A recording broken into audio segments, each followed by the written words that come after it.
Okay, so let's jump into this short but incredibly powerful poem by Wole Soyinka. It's called Telephone Conversation. We're going to see how a totally normal phone call about renting an apartment spirals into this brilliant, witty takedown of some pretty shocking racism. And you know, the author, Wole Soyinka, is a huge deal. A Nigerian poet and playwright, he was actually the first person from Africa to win the Nobel Prize in Literature. His work is famous for its razor-sharp wit and powerful satire, which is exactly what we're about to see in action. So the poem kicks off with a scene that feels completely normal, right? Our narrator is on the phone just trying to rent an apartment. Everything seems to be checking out. The price is good, the location's fine, and, best of all, the landlady doesn't live in the building. Sounds like a great find. All the important stuff is sorted. But there's one last thing the speaker feels he has to bring up. He knows from past experience that this one little detail could be a deal breaker.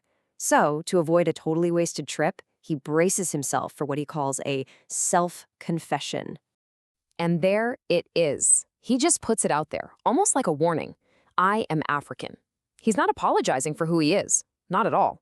He's just getting straight to the point to see if there's going to be a problem. And with that one single statement, the whole vibe of the conversation just shifts. This everyday phone call is about to take a really dark turn. Silence.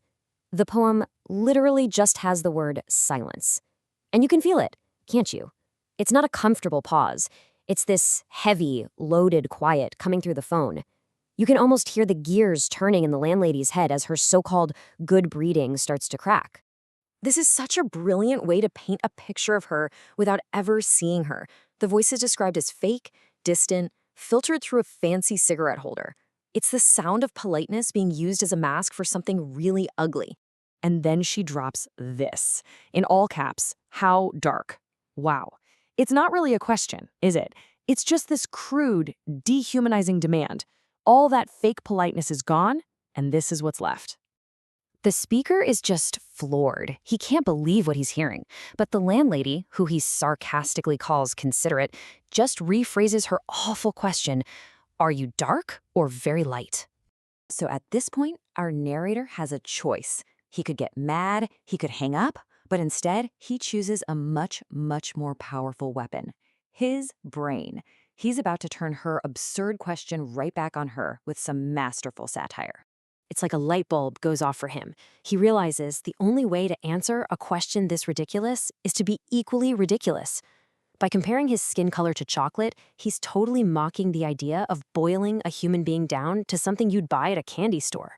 He just leans right into her logic. He breaks it down for her. Is she asking if he's like plain, dark chocolate, or maybe more like a lighter, milk chocolate? He's using her own prejudiced way of thinking to show just how foolish it is. And, oh, he's just getting started. He completely refuses to be put into one of her neat little boxes. Instead of answering her dark or light question, he launches into this beautiful, complicated description of himself that just completely overwhelms her. I mean, the creativity here is just incredible. He describes his face as brunette, his passport photo as West African sepia.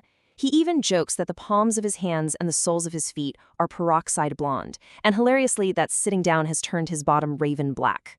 He's painting a picture of a complex human being, not some simple color swatch. So you can imagine the landlady is getting pretty flustered. She doesn't understand any of this. She just wants a simple, prejudiced answer. And all this leads to the poem's absolutely brilliant and unresolved ending. He hears her phone rearing on the thunderclap. What a great image, right? He knows she's about to slam the phone down, but before she gets the chance, he jumps in with one last, challenging question. And this is the checkmate. He puts the burden of judgment right back on her. He's no longer just some voice on the phone. He's challenging her to actually face her prejudice in person, to look at a whole human being and make her ridiculous judgment to his face. So why is this short poem still so incredibly powerful? Well, it's because it shows how wit can be an absolutely devastating weapon against ignorance. The main tool Soyinka uses here is satire. See, he's not giving a lecture. He's using humor and exaggeration to hold a mirror up to the landlady's prejudice and show everyone just how silly it truly is. The speaker's real power comes from his refusal to sink to her level. By staying calm, witty, and intellectually superior, he completely dominates the conversation. He wins by exposing just how absurd her entire worldview is. Ultimately, this poem lasts because it's about so much more than just one phone call. It's a timeless story about being reduced to one thing based on how you look, and about the power of using your voice and your mind to reclaim your full complex identity. And that kind of leaves us with a big question to think about. The poem makes a pretty strong case for a certain type of comeback, and it forces us to ask ourselves, when we're faced with ignorance, when is a clever, satirical response actually more powerful than just getting angry?